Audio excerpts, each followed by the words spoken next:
umeumbwa na Mungu.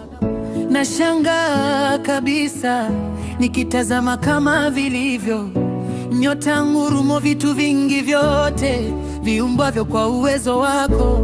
Roho yangu na ikuimbie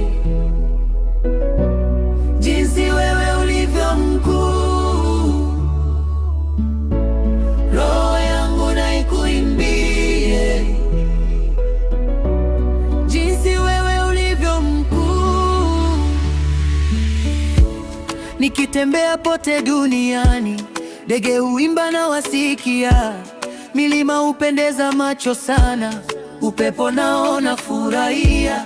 Nikikumbuka kama wewe Mungu ulivyompeleka mwanao, afya zichukue dhambi zetu, kuyatambua ni vigumu mno. Yesu Mwokozi, utakaporudi kunichukua kwako mbinguni, nitashukuru na kuimba milele, wote wajue jinsi ulivyo. Roho yangu na ikuimbie